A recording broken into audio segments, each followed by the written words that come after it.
Chris, you're up next. Here I am. Chris, you're a senior mortgage banker with PNC Bank and an absolute legend in the mortgage industry, closing over $80 million in personal production last year alone without breaking a sweat.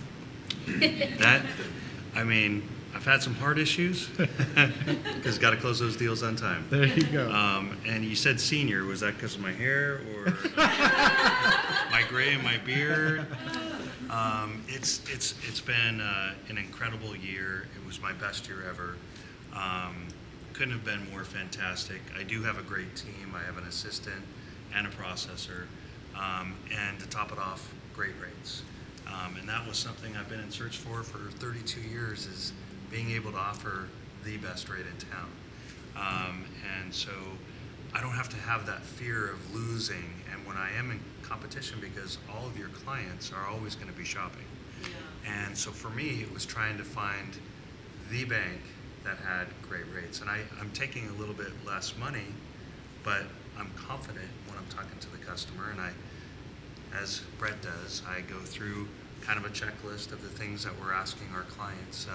How long are you going to live there? You know, why do you want a 30-year fixed? If you're only going to be there 5 years, why not go with a 5-1 or a 7-1? And so over the many years, I've been on the wholesale level and I've been on the retail level. Started back in '88 in retail, switched over to the wholesale side of things, and I got to know the business and a heck of a lot of people in the industry. And so last year, how I was able to double the business was because I know Margot's significant other, David, and David's an awesome loan officer, and we've been friends for a long time. And there's occasions where Dave will have a jumbo deal, and our PNC jumbo rates are awesome. And same thing on the flip side. VA loans we don't do very well, so I've handed Dave a couple of VA loans. And this is where people need to understand in our business, we do love people and we are about serving people, and sometimes people get it wrong, but this is one of the guys that gets it right. So we try, and it's incredible because I am a people person and I love doing things together, especially drinking my fine red wine, which hopefully we'll be able to do tomorrow night. Yes, we will. I love my business, and whether it's early in the morning, late at night, one of my clients texted me at 5:30. I texted him right back. He goes, "Hey, I love that we're on the same page together." I said, "Money never sleeps," one of my favorite quotes. Wall Street, right? I mean, money never sleeps. So he's gonna steal that now. Yeah, it's I've always been a hard worker. I've always been very personable. I've always been successful in my business. I've always strived to be number one at every company I'm at. But I'm with a group of individuals within our Bellevue location. They're just crushing numbers. And I don't want to be that person anymore. So I work hard, play hard. I'm out golfing a lot of the time, but I've always got my phone with me. I'm always getting back to my realtor partners, my clients. You text me, I'm texting you right back. Whether, I had a client on a Saturday night at 11 p.m. I was just getting ready for bed. They called, I picked up the phone. They said, "Oh, I was going to leave you a voicemail." And I said, "No, it's okay. I'm here. I'm here for you, and you've got an important question for me. And I'm going to take that question now." And whether it's Saturday morning at 8 or it's Sunday night at 5 p.m., family's super important, number one, but so are my clients and my partners. And so, as you said, Molly, it's important that you engage, and with leads, you send over a lead, that person's getting called right away. I mean, that you got to take care of the customer and take care of your partners as well, because every step of the way, we have like 13 touch points where we're getting in touch with you guys, letting you know every step of the way. Hey, I just took the application. Hey, the disclosures just went out. Hey, the appraisal just got ordered. Be on the lookout, right? One of the questions that I had that I forgot to ask is, how are you guys doing with appraisals, right, for the realtors here? Doesn't matter anymore. Past, They waive no, it. Right. it matters. Past couple of weeks, there's been some low appraisals, but I've seen this coming. I mean, what comes up will come down. Yeah. I mean, this is, we're squeezed in like this. That can't stay. Yeah, I mean, I had a client, one of my pre-approvals, looking for 2.2 in Kirkland, just made an offer after learning, after 4 or 5 offers, that I said, "You're going to have to step it up. If you really want the house, you got to go get it." So he went $500,000 over the listing price. God. Did not get it. It went for 3.1. I'm sorry. That's over the top. 900,000 over ask. There's some crazy money out there.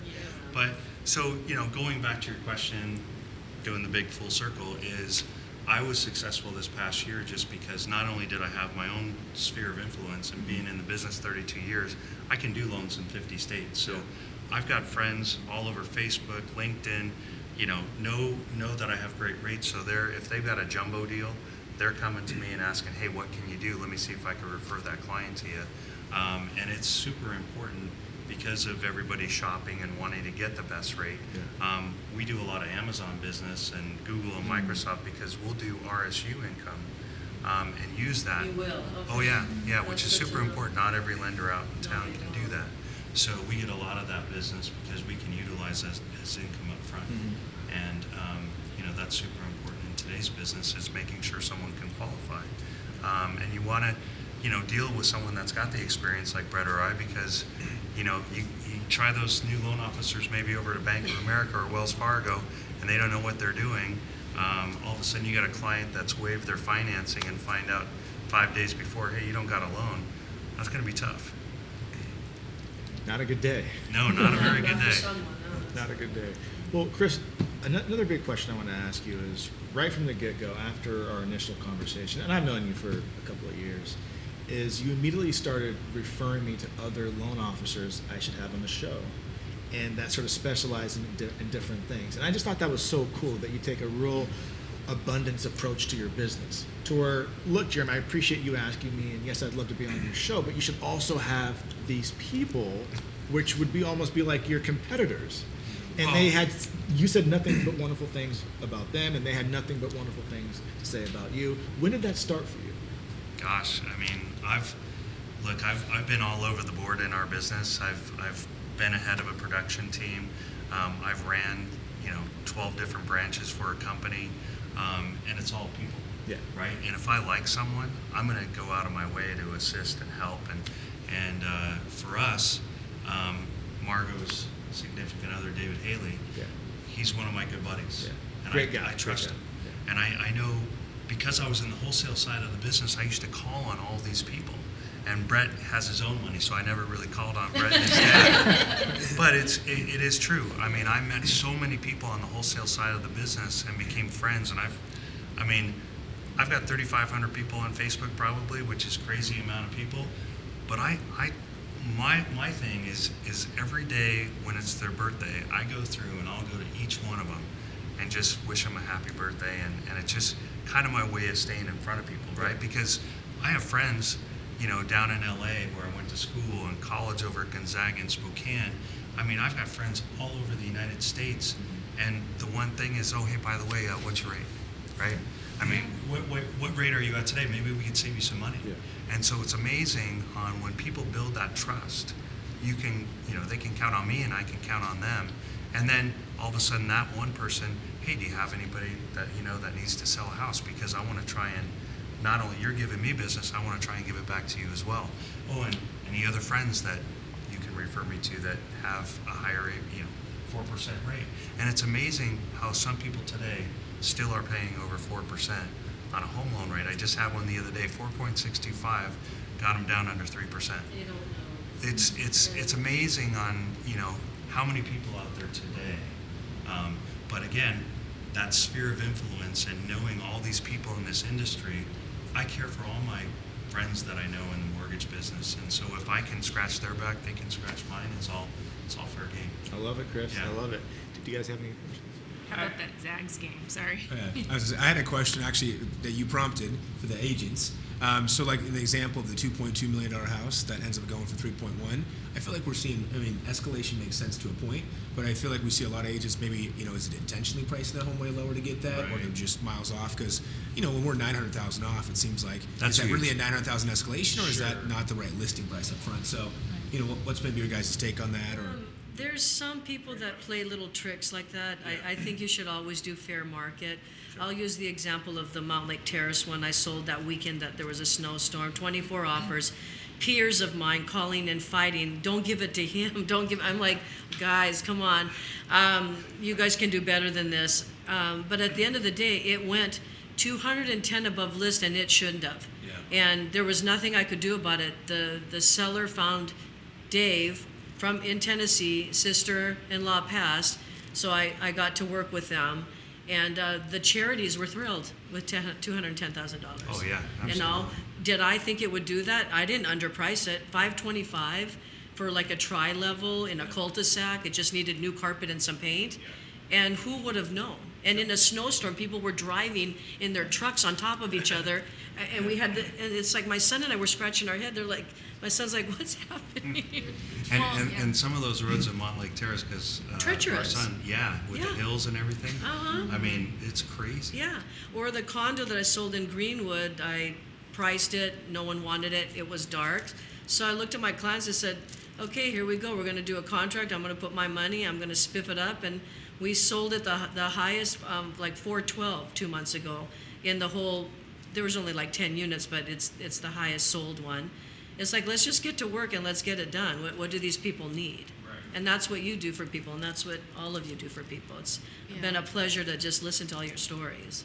In some cases, the pendings aren't even closed yet. So if there's a listing, it starts out at one price, and then you get all the offers, and then meanwhile, 2 weeks later, a couple homes in there sell and close, which gives them more comps, and then the neighbors see that, and then they list, and then it just keeps going up. So it's almost like the appraisals have It's to. a snowball. Yeah. And they are a bit. I mean, I know there's appraisers that are like, this is enough because their license is at stake. And if they really, and I'm proud of them, if they truly don't think the value's there, I don't care who doesn't like it, they should do what the right thing is. I think, to your point, it's worth what somebody's willing to pay for right now. And people that are buying in this market are extremely competitive. They know what they're up against, especially if they've been, working with it for a while. They will do anything that they have to do if it means pay, $500,000. I saw a house today. It was $4.5 million list price. It went over 5.5, and that we were Sounds competing. We about didn't right. get it. So that's. Yeah, I mean, it's there's people out there that will do anything to get it, and it doesn't matter if it's going to appraise or not because they've got the cash. So. Well, and I think our local businesses, Amazon's going crazy, now having another building in Bellevue, and they've got several cranes there, several offices going in, and people need to be in a certain location. And then if they can't afford it, then it just keeps going further and further out, Right. where you've got homes in Snoqualmie, North Bend, you got people going to Everett, people going down south. I mean, it's just We just lost one in Maple Valley. Not that there's anything wrong with Maple Valley, but I was like, what just happened? We lost it. That went to $1 million. We came in the nines, and I'm like, this Doesn't is make a whole sense. new ballgame. Whole Yeah. new ballgame. So obviously none of us have a crystal ball, but how long do you think this is gonna last? forever. We're a mini San Francisco. We are. Yeah. I mean, I look back, and I lived in the Bay Area, and if I look back at San Francisco back in the late '90s, I mean, you had the dot-com bubble, and it was just cruising, and I mean, homes were going like crazy. But guess what? It continued, even though it might have slowed down, and even through the dot-com crash, and then even through the lending crash that we had, in 6 and 7 and 8 and 9. That market will never ever happen again. We have people that are solid, they make the money, and with the low inventory, I can't see this train stopping anytime soon. I think the demand is going to continue. I think we're going to see prices continue to go up, and I'm a guy with half full. My wife and kids will probably say no, he's the half empty guy, because there's always that fear, right? But it's the way the market's going today. I really think the only thing that can slow us down is rates another % higher, and I just don't see that today. I think we're gonna wait till this whole COVID thing shakes out. We'll see what happens with the variant. We'll see, in the next 6 to 12 months, how high interest rates go.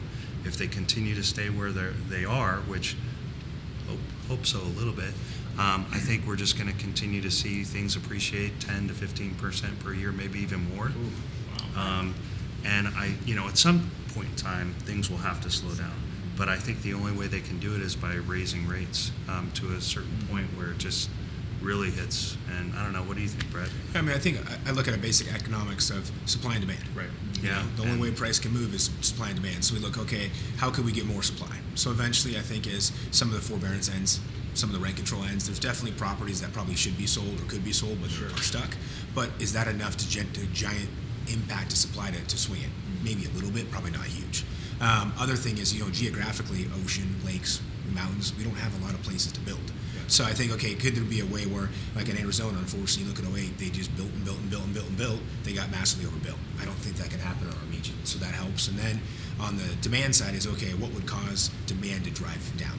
Rates could do that to a point, but ultimately, if business is expanding, no matter what a home cost, even to the 80s, people paid 10, 12%. Now, that's different today, of course, but if people got to live here, they got to live here. Right? So I think it would be good to see things slow somewhat for a little more healthy, sustainable growth, and maybe as COVID comes to an end, we see some of the forbearances and rent control go away. We'll see a little more inventory, but I'm personally not really concerned about seeing things going negative. Nailed that. Good job. Thank you. That's my take. I've probably only said that 500 times to clients. Should I buy today? Here's my take. Wasn't expecting that, but right on. Steal that clip and show it to people. There you go. Yeah, I mean, you can't tell people not to buy today, right? And People then- need to buy homes. They're going Right, to yeah. buy them and sell them, regardless. The COVID might have stopped a few people. I have clients that are like, where are we going to go? And it's a great question. We could do a rent back only so far back, right? Sure, But sure. I've noticed a couple homes like in East Madison where my clients were afraid to put an offer because we've lost like 3, and they didn't, and only 1 offer came in.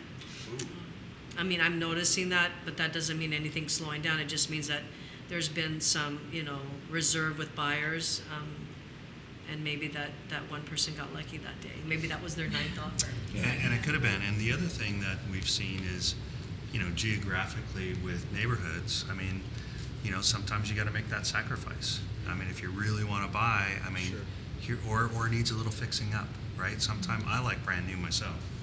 Me too. But it's one of those things where you get some handy people, and or if they've got money, all of a sudden they can go into a home and make it their own, right? By just remodeling. So for you agents, here's a question I have for you is, how do you handle when working with a buyer who's eager, they have money, they go in, they're just super excited to find a home, and they put 5, 7, 10 offers in, but nothing's accepted. How do you keep them motivated? Or is it just not even an option? Like they're just that headstrong to where they're going to find a home, and you're not really having to manage expectations too much. It can go any way. We set the expectations up front now. Just like the people that just came from Florida, they were looking at me like, we just sold our house in Florida. What do you mean we have to do a pre-inspection? What do you mean? So what happened last week was my son took them out for a second viewing of a home in Maple Valley, and then they ordered a pre-inspection, and there were 3 other people fighting, like they're all there at the same time doing pre-inspections, and my clients are listening to the other buyers, like, what are we gonna do and stuff like that, and they completely like changed their terms and their thought immediately, and they told me, now we get it. So it's education. I made them read articles the other night. I said, I don't know if you believe me or not, but go here and here, and then you tell me tomorrow what you think. And so really, Molly, right, it's educating and putting it out there. And sometimes people, they get nervous, and you'll close a couple things and they get scared and they're like, we'll buy next year. I mean, I'm not going to push people to buy, but it can go any way with people. We just have to be upfront, tell them what to expect. Yeah, similar. We're doing a lot of, we sit them down, we do a consultation. The first thing that we're going to do is sit them down and go, here are the homes that you're interested in. Let's pretend like show us 10 houses that you like online. They already have them marked on whatever website they have. Okay, great. Do you see how much that was listed for, how much it's sold for? And now we're showing them, these people are going to be competing against probably 25 or more people. Right. We can also show them in real time. We list homes all the time. I go, here's a offer comparison sheet with 25 offers on it, and here's what people are doing. We show them the extreme, the most risky that they could do, and we show them what people are doing with their being very conservative. Where do you want to be on this? And they have a choice where they want to be to compete, and if they really want to step it up. And sometimes that does take 3, 4, 5 offers, and they're getting beat down. And houses are just getting progressively more expensive, so they might as well just give it their all the first couple times. If they wait, another 30 or 60 days, the house is going to go up $70,000. And then they afford less house. Well, and as the lender, we try to support you guys too, and having that conversation with them and keeping them coached on what their payments are going to be and where's the appraised value going to come in, because that's their loan to value. good. People forget How that the much listing over. price isn't a magical number. It's made up by a real estate agent. Yeah. Maybe they're experienced, maybe they're not. And the seller, in between those two people, they go, here's what we want for the house. Well, I don't want to pay that much over list price. Well, list price doesn't really mean anything right now. So people have to realize what it looks like. Big piece too is educating them on numbers. I found for a lot of people, like 50,000. I mean, that's a lot of money. Yeah. But when you dial it down, well, what's that actually different per month? You know, and some people go, oh wow. I mean, in hindsight, I would have definitely paid 50 grand more. Sure. So some Yeah. of the, as we mentioned, love that, expectation yeah. and Like, just it's education of $20. you You know. know, every 10,000 is Yeah. $50. You know, Well, we always tell everybody, you know, you got to have your limits. We don't want you to get overextended, but Right. know the tools you have at hand. So if I know I could go here, or at the end of the day, if you and wife are in the house and, hey, is this worth $200 more a month? Yeah, it is. Let's Yeah. put our best foot forward. I was listening to a call the other day because I'm taking that MREA class again. It's super interesting, and it made sense. So if you tell people you're going to go $75,000 above list price, they're like, but if you tell them it's 5% or 6% and you'll make it back next year, they're just like, I get it. Yeah. Perspective. Absolutely. Well, guys, this has been amazing. I love this panel. Thank you so much for sharing your journey. Was it your best panel? Best panel ever. Thank you so much for being here, and thank you so much for watching. That's the end of the show.